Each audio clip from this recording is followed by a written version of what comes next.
अगर आप great upline हैं तो आपके साथ कई बार ऐसा हुआ होगा कि आपका कोई डाउनलाइन अपने नए डिस्ट्रीब्यूटर को लेकर आया और आकर आपसे बोला, सर यह काम को लेकर निगेटिव है, बोल रहे हैं हमसे नहीं हो पाएगा, सर इनको थोड़ा समझा दीजिए।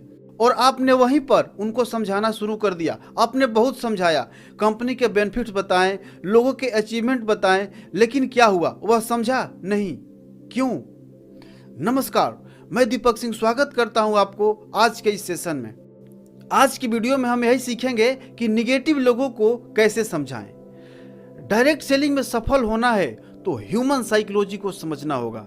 इंसान लॉजिक के आधार पर नहीं बल्कि इमोशंस के आधार पर निर्णय लेते हैं। जैसे ही उस निगेटिव डिस्ट्रीब्यूटर के सामने आपको उसे समझाने के लिए कहा गया, उसी समय उस नए डिस्ट्रीब्यूटर का माइंड बंद हो गया, लॉक हो गया। अब उसका माइंड कुछ भी इनपुट लेने के लिए तैयार नहीं है, बल्कि आप उसे जितना समझाएंगे वह और इरिटेट होगा, निगेटिव होगा।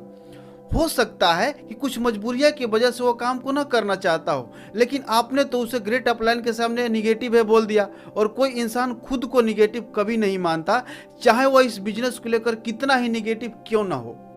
अगर कोई डाउनलाइन निगेटिव है तो उसको अपलाइन के सामने ले जाकर मत बोलिए कि सर ये निगेटिव है या यह काम नहीं करना चाहते हैं, बल्कि सर्वप्रथम यह जानने का प्रयास कीजिए कि वह निगेटिव क्यों हुए हैं। नंबर 1, किसी सलाहकार की वजह से, यानी किसी व्यक्ति ने कॉल करके कह दिया कि तुम जोड़ने वाला काम कर रहे हो, या इसमें पैसा नहीं मिलता, या इसमें मैं पहले ही कर चुका हूं, इसमें कुछ होता नहीं है, सिर्फ टाइम पास है। दूसरा हो सकता है किसी निगेटिव डिस्ट्रीब्यूटर की वजह से निगेटिव हो गया। ऐसा भी होता है कि कोई पुराना डिस्ट्रीब्यूटर जो काफ़ी दिन से एक ही लेवल पर है और उसका चेक नहीं बनता, तो वह मन ही मन निगेटिव सा रहता है। और जैसे ही उससे कोई नया डिस्ट्रीब्यूटर उससे पूछ लेता है कि आपको कितना दिन हुआ, आप कितना रुपया कमाते हैं, तो वह इमोशंस में आकर सब सच बता देता है। उसकी वजह से भी निगेटिव हो सकता है। या तीसरा हो सकता है सच में कोई जिनून प्रॉब्लम है, उनके घर में सचमुच कोई प्रॉब्लम है जिसकी वजह से हो सकता है वो अभी इस काम को ना करना चाहते हों। सर्वप्रथम उनसे जानने का प्रयास कीजिए कि उनकी निगेटिविटी का मुख्य कारण क्या है। जिस तरह डॉक्टर पहले टेस्ट लिखकर पता करता है कि आखिर रोग क्या है, बिना रोग पता किए इलाज करना मुश्किल है, उसी तरह सबसे पहले उनके निगेटिविटी का कारण पता कीजिए। और उनके निगेटिविटी का कारण पता करने के बाद एकांत में जाकर अपने अपलाइन को कॉल करके पूरी बात बता दीजिए कि सर यह इस वजह से निगेटिव है, मैं आपके पास लेकर आ रहा हूं, आप इसे समझा दीजिए।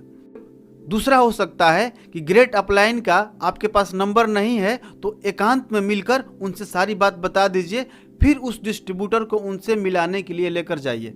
अटेंशन, ध्यान रखिए, साथ में उस निगेटिव डिस्ट्रीब्यूटर को लेकर गए हैं तो एकांत में जाकर न मिले, नहीं तो जब आपका अपलाइन उनको समझाना शुरू करेंगे तो वह जान जाएगा कि इसी ने सब बताया है।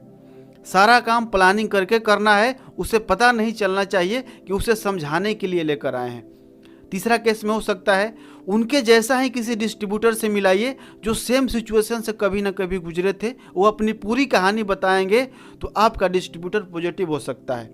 एक उदाहरण से समझते हैं। किसी सलाहकार की वजह से आपका गेस्ट निगेटिव हो गया। कोई कॉल करके बोल दिया कि यार जो तुम काम करते हो वह जोड़ने वाला काम है, यह सब फालतू काम है, इसमें पैसा नहीं मिलता, सिर्फ बड़ी बड़ी बातें करते।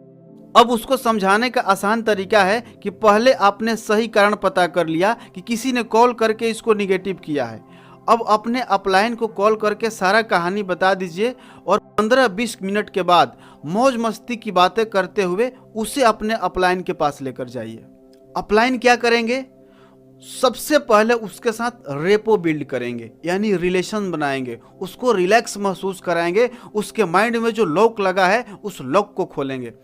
क्या करेंगे? उनसे हालचाल पूछेंगे, उनसे घर के बारे में जानेंगे, कितने भाई हैं, कितने बहन हैं, पापा क्या करते हैं, पढ़ाई कहाँ तक किए हैं, कहाँ जॉब करते हैं, क्या पोस्ट है, और बीच बीच में अप्रिशिएट करते रहना है। इससे रेपो बिल्ड होता है। फिर आप अपनी कहानी सुनाना स्टार्ट कीजिए। 1 मिनट तक अपने बारे में बताइए और फिर अपने मेन मुद्दे पर आ जाइए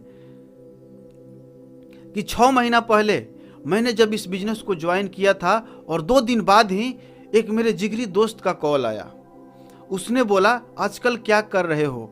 मैंने बता दिया कि मैं एक फलाना कंपनी में काम कर रहा हूँ, मस्त कंपनी है यार, अपनी तो जिंदगी सेट हो। जानते हैं वो क्या बोला? यार ये सब जोड़ने वाला काम है, मैं उस कंपनी में काम कर चुका हूँ, उसमें कुछ होता नहीं है, सिर्फ बड़ी बड़ी बातें करते हैं, टाइम पास है, उसमें कुछ नहीं मिलेगा, तुम भी छोड़ दो। इतना सुनते ही मेरा दिमाग खराब हो गया। मन ही मन सोचा साला अपलाइन ने मुझे फंसा दिया। अपलाइन के पास गया, उनको सारी बातें बताई जो मेरे दोस्त ने कहा था। जानते हैं मेरे अपलाइन ने मुझसे क्या पूछा कि सबसे पहले यह बताइए कि आप जोड़ना किसको कहते हैं, यानी लोगों को टीम बनाना। उन्होंने मुझे टाटा, अंबानी, नेता, अभिनेता का उदाहरण देकर बताया कि बताइए यह सब जोड़ने वाला काम करते हैं या नहीं। टाटा में लगभग 20 लाख लोग जुड़े हैं, रिलायंस में लगभग 10 लाख लोग जुड़े हैं, जियो के साथ करोड़ों लोग जुड़े हुए हैं। और उन्होंने मुझे टीम वर्क का फायदा बताया कि किस तरह एक बिजनेसमैन वर्कर से काम कराकर करोड़पति और अरबपति बन जाता है, और वही वर्कर जिंदगी भर उसी कंपनी में 15 से 20 हजार रुपये महीने कमाकर ही पूरी जिंदगी गुजार देता है। तब मुझे समझ आया और मैंने अपनी अपलाइन की बातों को मानकर काम करना शुरू किया। आज मैं इस लेवल पर हूँ, इतना पैसा कमा रहा हूँ, मस्त जिंदगी चल रही है।